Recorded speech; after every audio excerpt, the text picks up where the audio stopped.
O relato do reavivamento de Josias, no livro de 2 Reis, descreve que o livro da lei foi lido 3 vezes.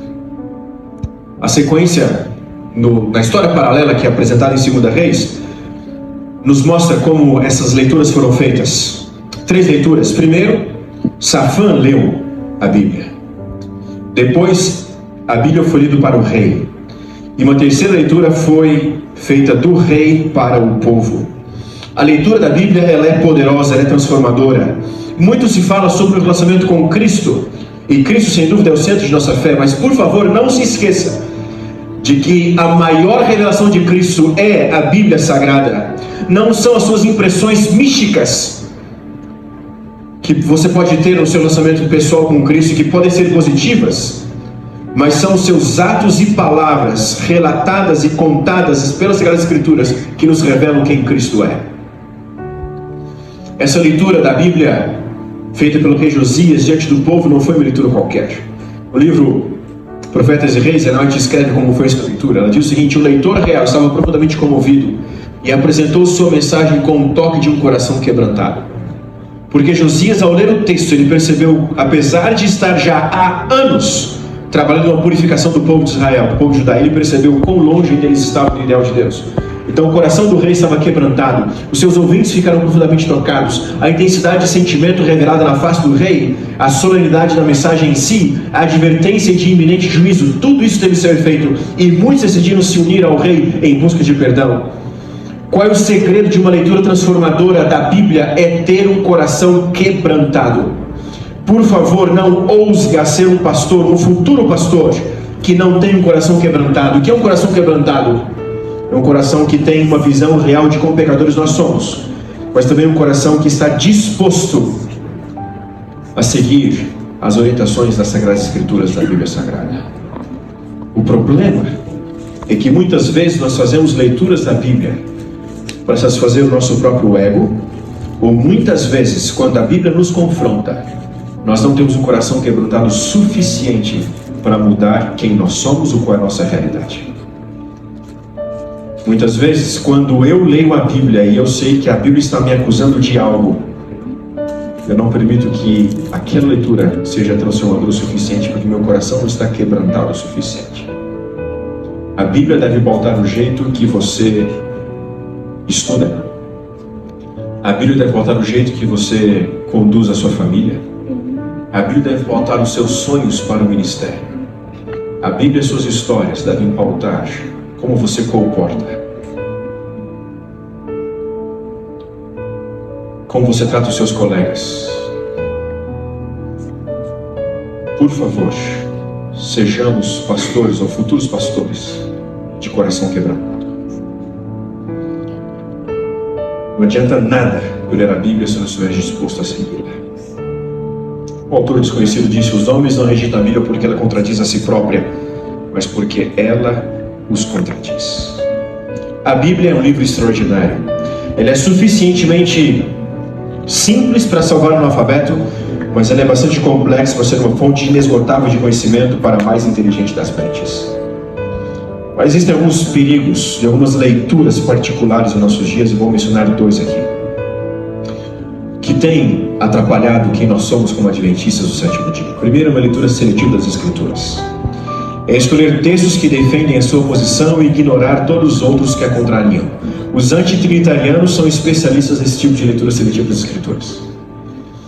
E recentemente, antes de ir para Andrews em janeiro, eu era pastor em Rio Preto, e num dos grupos do meu distrito havia ali um filho de Belial, antitrinitariano, que me causou problemas o ano inteiro. Eu dediquei mais tempo com ele, que estava removido da igreja, inclusive, e num grupo de 45 membros. Gastei mais tempo pessoal com eles do que na minha igreja sede, que tinha 600 membros. Mas não adianta. Você pode apresentar qualquer evidência. Eles fazem uma leitura seletiva da Bíblia. Eles não estão abertos a entenderem nenhuma outra realidade a não ser aqueles que eles abraçaram para si.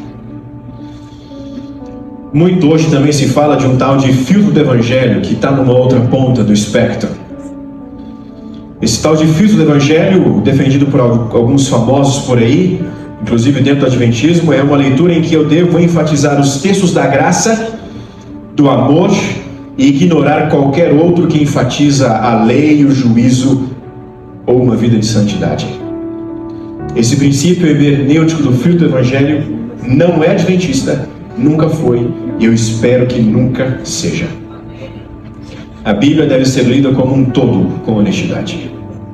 Uma segunda leitura perigosa da Bíblia, uma leitura ideológica ou cultural da Bíblia, é quando eu me aproximo do texto bíblico com uma ideia preconcebida e não permito que a Bíblia seja a lente pela qual eu devo ler o mundo. Por exemplo, se eu tomo por base então de que o evolucionismo é um fato científico, ao eu me aproximar então dos primeiros 11 capítulos de Gênesis, eu vou tomá-los como simbólicos e não como literais, porque eu tenho uma leitura ideológica ou cultural, entre aspas aqui, científica da Bíblia. A mesma coisa acontece com uma leitura feminista, com uma leitura queer ou qualquer outras leituras. Não sei se vocês têm acompanhado as dificuldades da igreja na Alemanha com a pauta LGBTQIA+. Há uma dificuldade tremenda ali. Qual é a grande crise que a igreja enfrenta? Não é porque há um pastor bissexual que ainda está pregando numa igreja importante da Alemanha. Esse não é o problema maior. O problema maior é de que há muitos da liderança daquela igreja e de teólogos que estão fazendo uma leitura cultural da Bíblia, reinterpretando textos que são claros para acomodar ao politicamente correto de nossos dias. A crise que a igreja enfrenta hoje também é uma crise hermenêutica.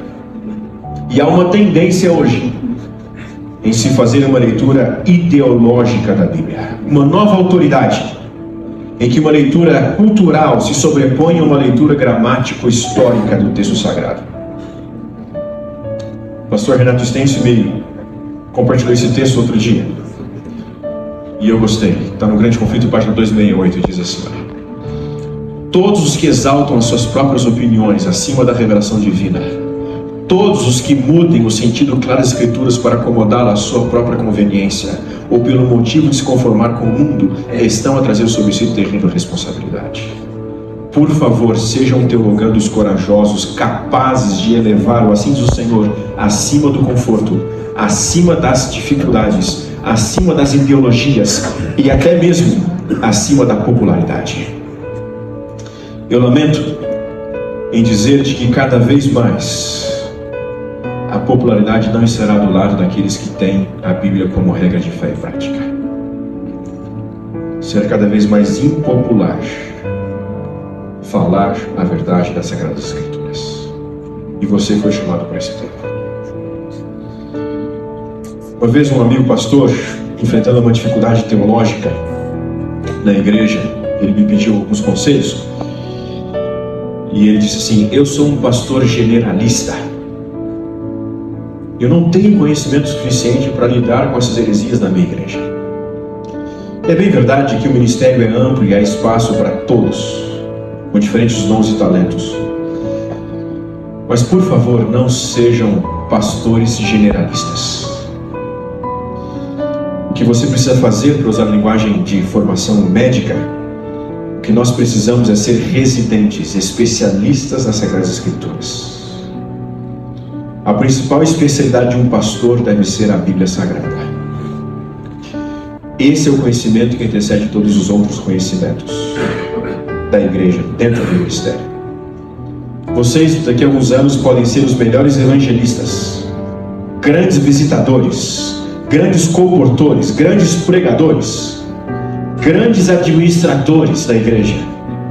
Mas, por favor, sejam pastores, especialistas na palavra.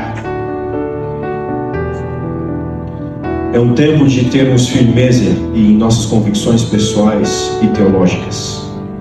O grande pregador Alexander White, quando já era demasiado velho para subir ao púlpito, ele conta de que ele se levantava todas as manhãs para preparar sermões. Preparou dezenas de sermões que ele nunca pregou. Ele não tinha força para subir ao púlpito, mas ele tinha força para preparar os seus sermões, porque ele disse no seu diário: de que ao preparar sermões ele estava salvando-se a si mesmo. Vocês são jovens ainda, na sua grande maioria. Que você primeiro pare de andar do que de preparar sermões. Que você primeiro perca o vigor físico do que a coragem de ler as Sagradas Escrituras.